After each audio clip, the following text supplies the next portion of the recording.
백성에게는 더없이 자비로운 성군이었습니다. 하지만 부하 직원들에게는 숨막히는 공포의 직장 상사였습니다. 우리는 세종대왕을 알고 있습니다. 한글을 창제한 위대한 군주, 백성을 사랑한 인자한 성군, 학문을 장려한 지혜로운 왕. 교과서 속 세종은 언제나 온화한 미소를 짓고 있죠. 하지만 역사서를 조금만 깊이 들여다보면 전혀 다른 얼굴이 보입니다. 신하들을 새벽부터 밤늦게까지 궁궐에 붙잡아두고 70대 노신이 건강 악화로 사직서를 내도 아직 쓸 수 있다며 윤허하지 않았던 냉혹한 상사. 며느리의 실수를 단 한 번도 용서하지 않고 차가운 논리로 패출시켰던 엄격한 시아버지. 그리고 의사들의 만류에도 불구하고 고기를 입에 달고 살며 비만과 당뇨에 시달렸던 인간적인 욕망의 소유자. 오늘 우리는 위인전의 포장을 뜯어내고 세종대왕의 진짜 얼굴을 들여다보려 합니다. 천재 군주 밑에서 일하는 것이 과연 축복이었을까요? 아니면 저주였을까요? 세종시대의 신하로 산다는 것은 어떤 의미였을까요? 조선왕조실록을 펼쳐보면 신하들의 비명소리가 들려오는 듯합니다. 세종의 하루는 새벽 4시에 시작되었습니다. 동이 트기도 전 궁궐에서는 이미 업무가 시작되었죠. 조강이라 불리는 새벽 경연이 열렸습니다.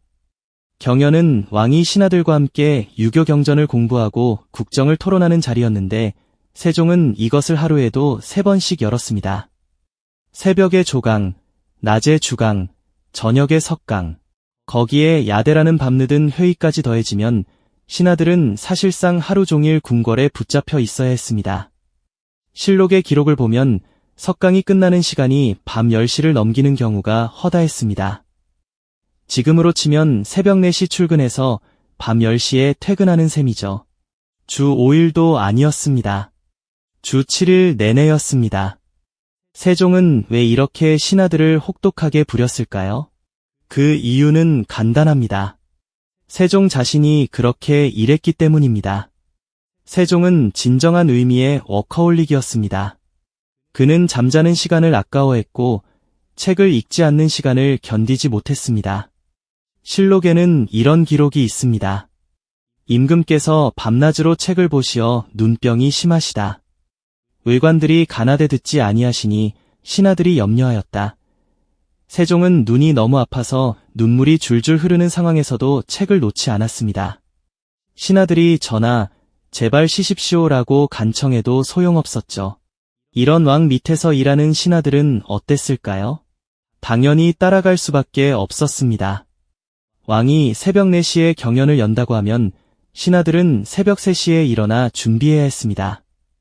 왕이 밤 10시까지 토론을 원하면 신하들은 비틀거리며 그 자리를 지켜야 했습니다. 가장 대표적인 피해자는 바로 황희정승입니다. 황희는 세종시대의 명재상으로 유명하지만 그의 인생을 들여다보면 결코 행복해 보이지 않습니다. 황희는 세종 4년 1422년에 좌의정이 되어 세종 31년 1449년까지 무려 27년간 정승 자리에 있었습니다. 27년입니다. 그 사이 황희는 여러 번 사직서를 냈습니다. 신이 이제 늙고 병들었으니 물러나게 해주십시오. 하지만 세종의 대답은 항상 같았습니다.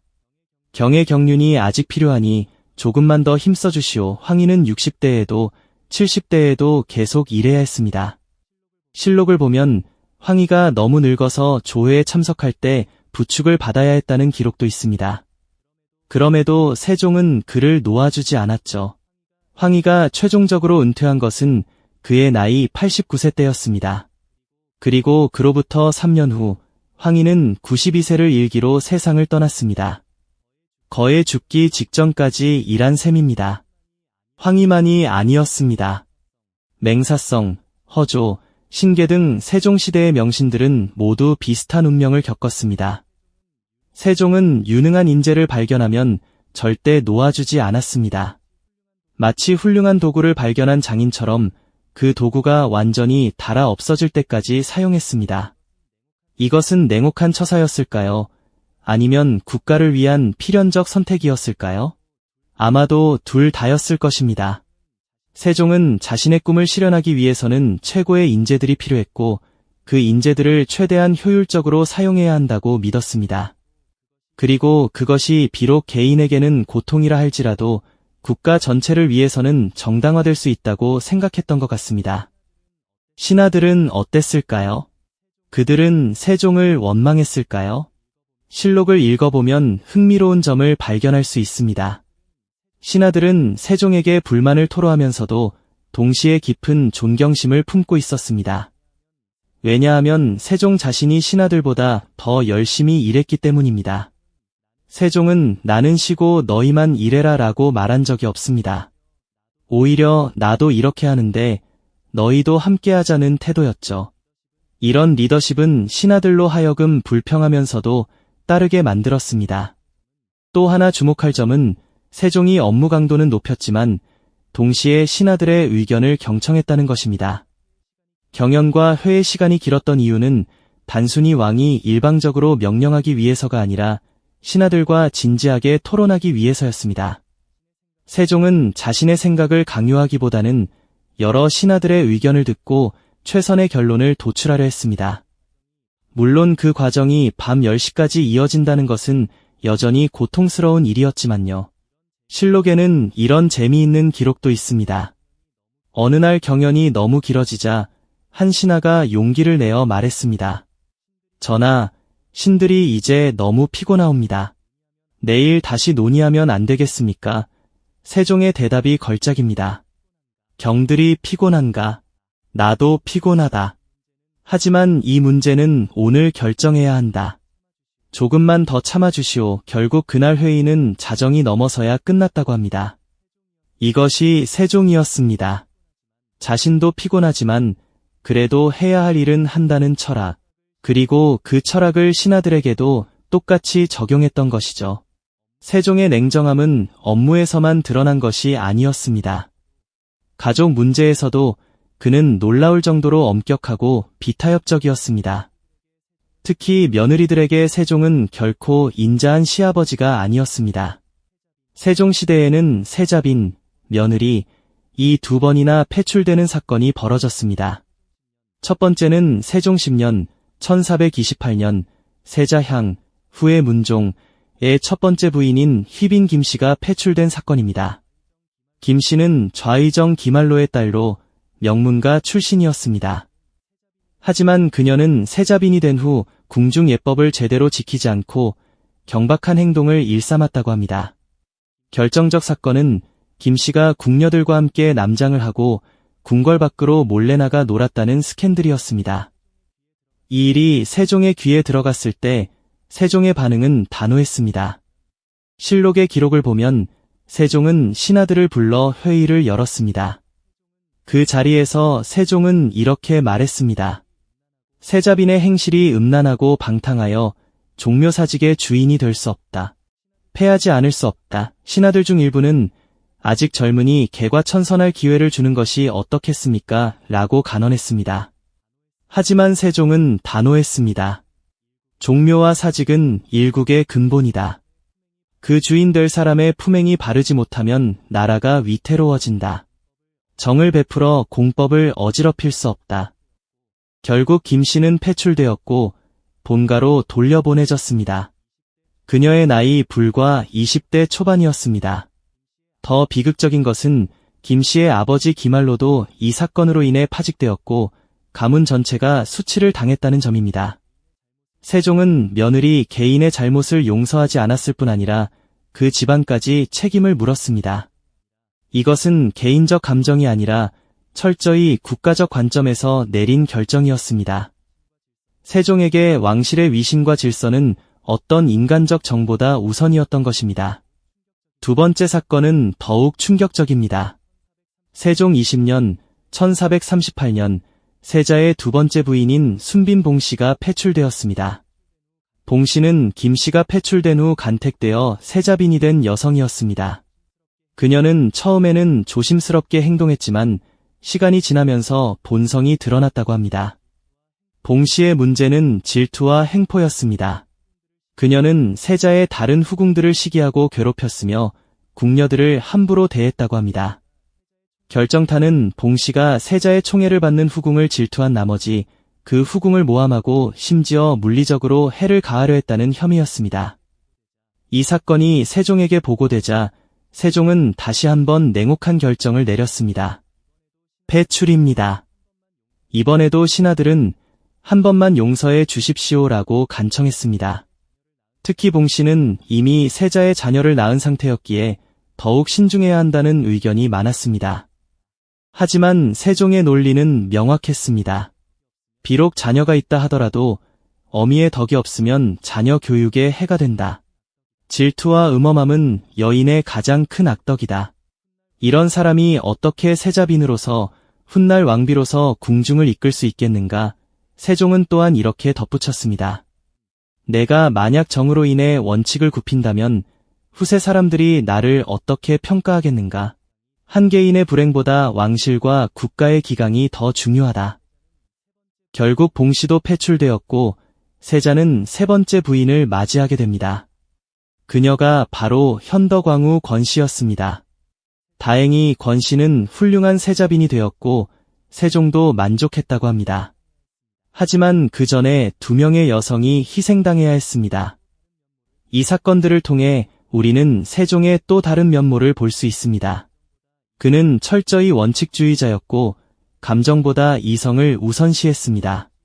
며느리를 2번이나 내친다는 것은 당시 유교 사회에서도 매우 이례적인 일이었습니다. 통상적으로는 왕실의 체면을 위해서라도 내부적으로 처리하거나 최소한 한 번은 기회를 주는 것이 관례였습니다. 하지만 세종은 그런 온정주의를 거부했습니다. 그에게는 명확한 기준이 있었고 그 기준에 미치지 못하면 누구라도 용서하지 않았습니다. 이것은 며느리에게만 해당되는 것이 아니었습니다. 세종은 자신의 자녀들에게도 엄격했고 신하들에게도 마찬가지였습니다. 누군가 잘못을 저지르면 신분과 관계없이 책임을 물었습니다. 이런 태도는 공정하다고 볼 수도 있지만 동시에 인간적 따뜻함이 부족하다는 비판도 받을 수 있습니다. 세종 밑에서 사는 것은 언제나 긴장의 연속이었을 것입니다. 작은 실수도 용납되지 않았고 항상 최선을 다해야 했으니까요. 완벽주의자 세종, 냉혹한 리더 세종. 하지만 그도 인간이었습니다. 그리고 그의 인간적 약점은 다름 아닌 식욕, 정확히는 고기에 대한 집착이었습니다. 조선왕조실록을 읽다 보면 놀라울 정도로 자주 등장하는 주제가 있습니다. 바로 세종의 식사 문제입니다. 세종은 고기를 극도로 좋아했습니다. 실록에는 이런 기록이 수없이 나옵니다. 임금께서 고기 반찬이 없다 하여 수라를 물리치셨다. 외관들이 고기를 줄이시라 간하였으나 듣지 아니하셨다. 전하의 기침이 심하시니 고기를 드시지 마시라 하였으나 윤허치 않으셨다. 세종은 고기가 없는 식사는 식사로 인정하지 않았습니다. 밥과 채소만 나오면 수라상을 물렸고 고기가 나올 때까지 기다렸습니다. 왕이 밥을 안 먹는다는 것은 당시에 엄청난 사건이었습니다. 궁중의 모든 사람들이 긴장했고 수라가는 비상이 걸렸죠. 의관들은 거의 매일 세종에게 간언했습니다. 전하, 고기를 너무 많이 드시면 건강에 해롭습니다. 채소와 곡식 위주로 드시는 것이 좋습니다. 하지만 세종의 대답은 항상 같았습니다. 내가 고기를 먹지 않으면 기운이 나지 않는다. 국사를 돌보려면 고기를 먹어야 한다.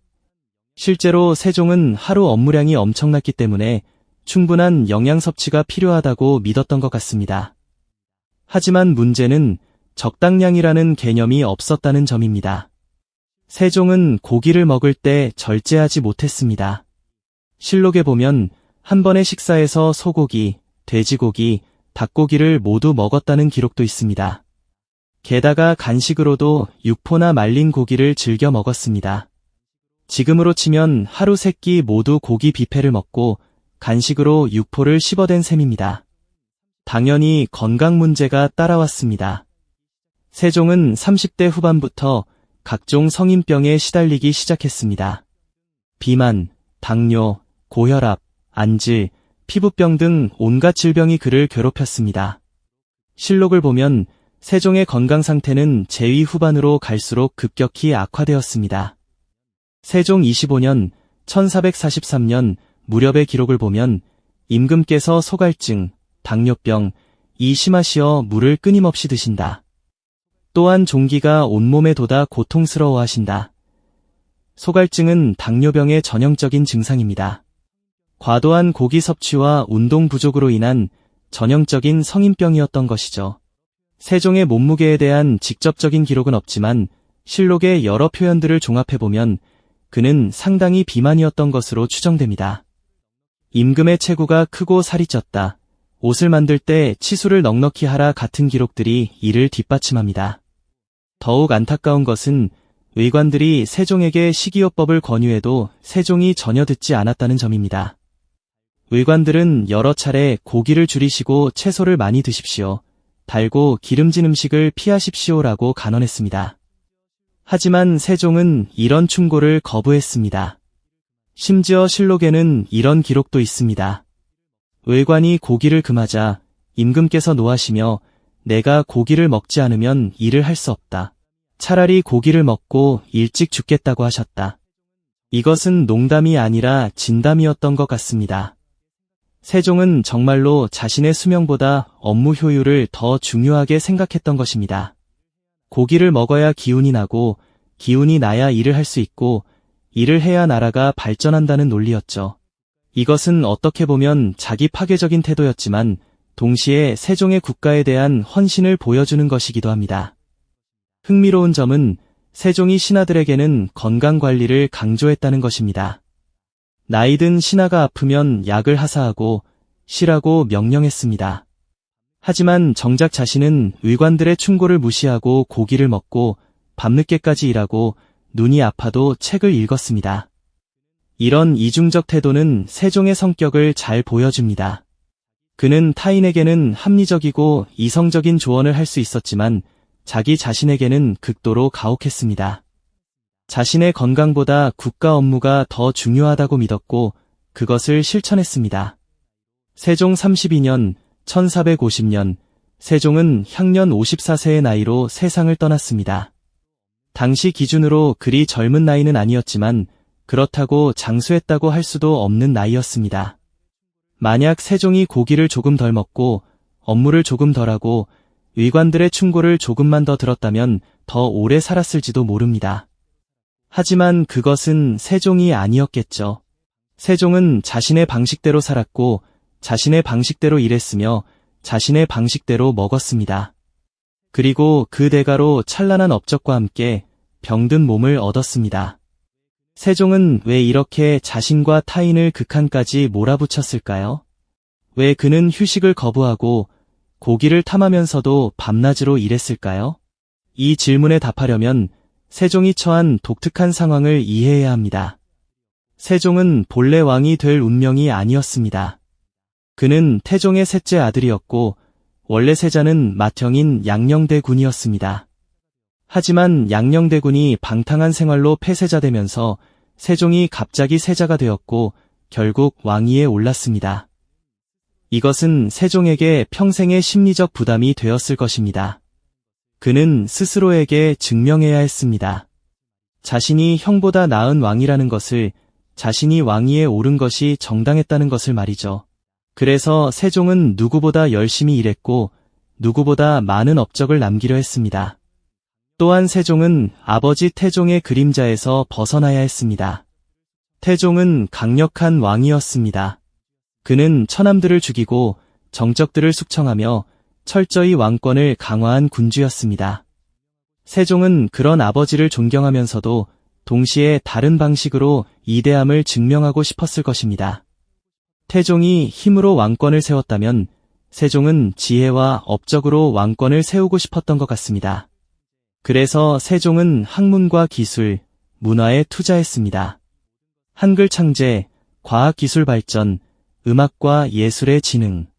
이 모든 것은 세종이 아버지와는 다른 방식으로 위대한 왕이 되려는 시도였습니다. 하지만 그 과정에서 세종은 엄청난 압박감을 느꼈을 것입니다. 실패는 용납되지 않았고 항상 최고여야 했습니다. 그래서 세종은 자신을 시게 할 수 없었고 신하들도 시게 할 수 없었습니다. 세종의 완벽주의는 한글 창제 과정에서 가장 극명하게 드러납니다. 한글을 만드는 데는 수년이 걸렸습니다. 세종은 이 프로젝트를 비밀리에 진행했고 극소수의 신하들만 참여시켰습니다. 그 이유는 많은 신하들, 특히 지편전 학자들이 한글 창제를 반대했기 때문입니다. 최만리를 비롯한 학자들은 상소를 올려 중국의 문자를 버리고 독자적인 문자를 만드는 것은 오랑캐의 짓입니다. 라고 반대했습니다. 하지만 세종은 굴하지 않았습니다.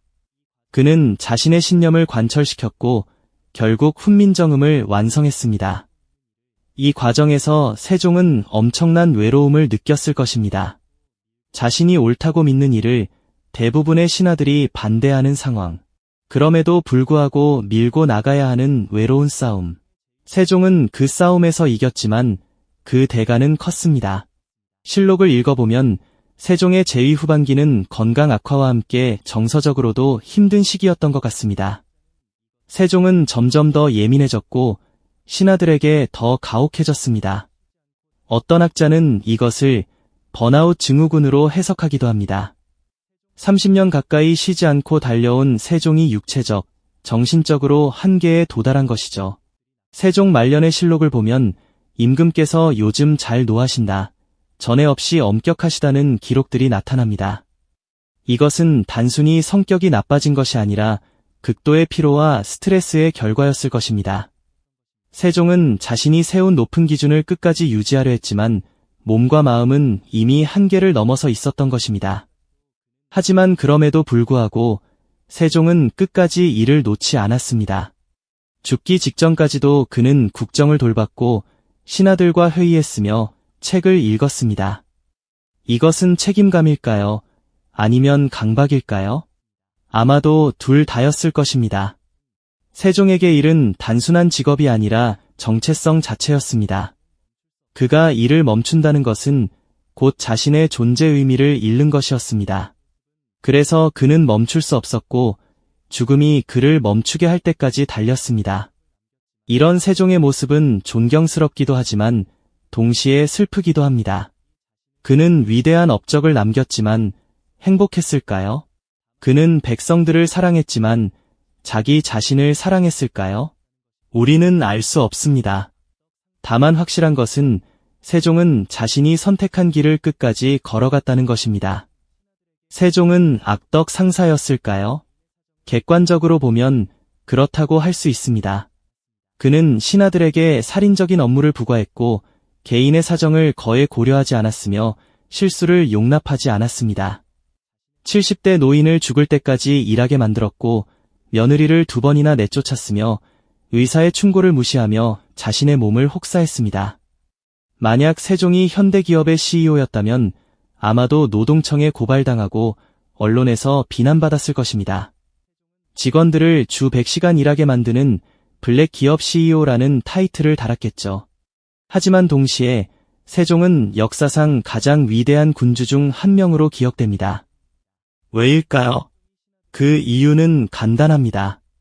그의 악덕스러움이 백성을 위한 것이었기 때문입니다. 세종이 신하들을 혹독하게 부린 이유는 개인적 권력욕이나 사치를 위해서가 아니었습니다. 그는 나라를 발전시키고 백성의 삶을 개선하기 위해 그렇게 했습니다. 한글 창제는 그 대표적인 예입니다. 한글이 없었다면 조선의 일반 백성들은 평생 글을 읽고 쓸 수 없었을 것입니다. 한문은 너무 어려웠고 배우는데 수십 년이 걸렸으니까요. 하지만 한글이 생기면서 누구나 며칠만 배우면 글을 읽고 쓸 수 있게 되었습니다. 이것은 엄청난 혁명이었습니다. 그리고 이 혁명은 세종이 반대하는 신하들을 설득하고 밤낮으로 연구하고 완벽을 추구했기에 가능했습니다. 만약 세종이 신하들이 반대하니 포기할까? 라고 생각했다면 한글은 존재하지 않았을 것입니다. 과학기술의 발전도 마찬가지입니다. 세종시대에는 치구기, 해시계, 물시계 등 수많은 과학기구가 발명되었습니다. 또한 천문학이 발전하여 정확한 역법이 만들어졌고 농업기술이 개선되어 백성들의 식량 생산이 증가했습니다. 이 모든 프로젝트들은 엄청난 시간과 노력이 필요했습니다. 세종은 집현전 학자들을 동원하여 이 프로젝트들을 추진했고, 때로는 밤을 새워가며 연구하게 만들었습니다. 학자들은 힘들었겠지만 그 결과 백성들의 삶은 개선되었습니다. 음악과 예학의 정비도 중요한 업적입니다. 세종은 조선만의 독자적인 음악 체계를 만들고 제례 음악을 정비했습니다. 이것은 단순히 예술적 성취가 아니라 국가 정체성을 확립하는 작업이었습니다. 중국의 것을 그대로 따르는 것이 아니라 조선만의 문화를 만드는 것, 이것 역시 세종의 완벽주의가 없었다면 불가능했을 것입니다. 법률과 행정제도의 정비도 빼놓을 수 없습니다.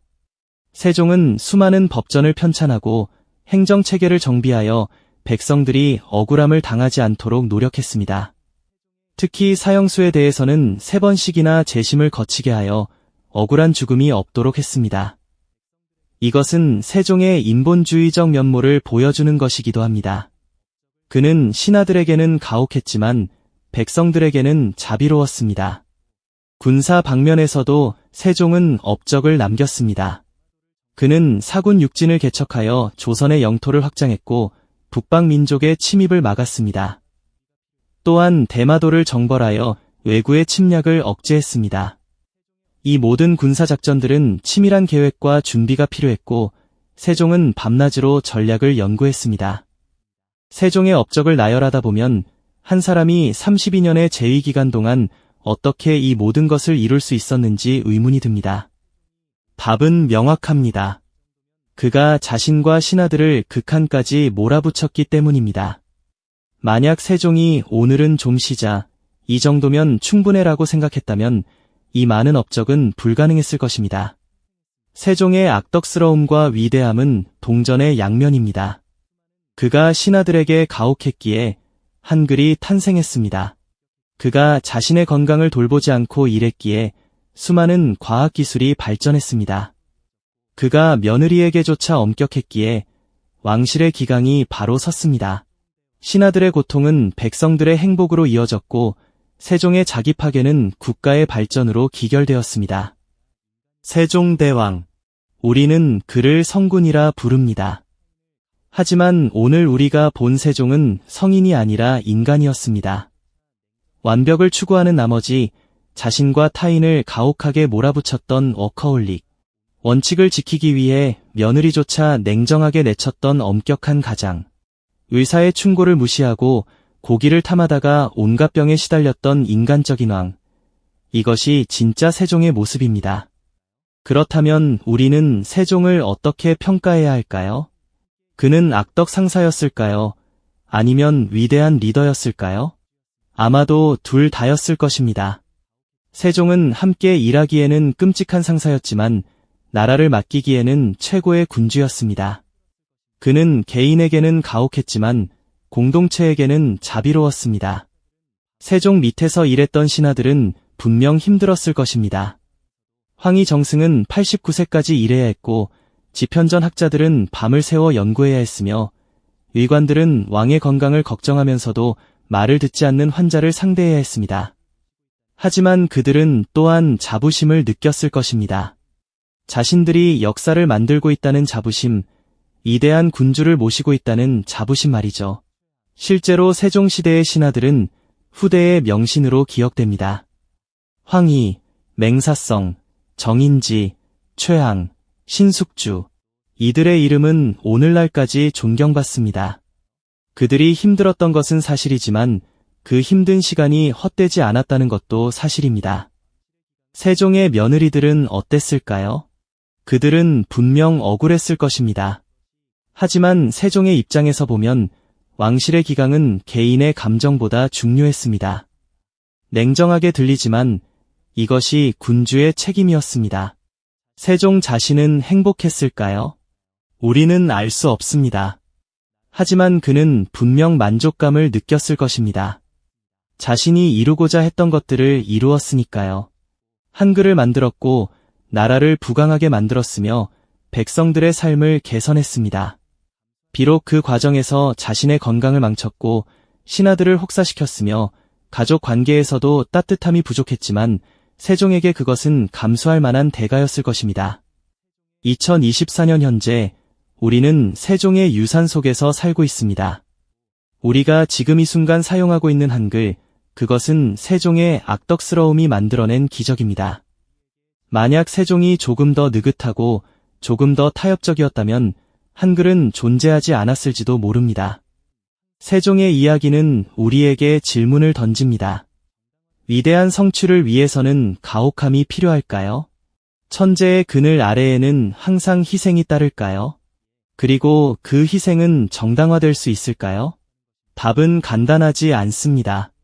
하지만 확실한 것은 세종의 악덕스러움이 있었기에 한글이라는 위대한 유산이 탄생할 수 있었다는 것입니다. 신하들의 고통은 곧 백성들의 행복이었으니까요. 그리고 그것이 아마도 세종이 스스로에게 했던 변명이자 신념이었을 것입니다. 나는 가혹하다. 하지만 그것은 백성을 위한 것이다. 세종대왕, 악덕 상사이자 위대한 성군. 이것이 우리가 기억해야 할 진짜 세종의 모습입니다.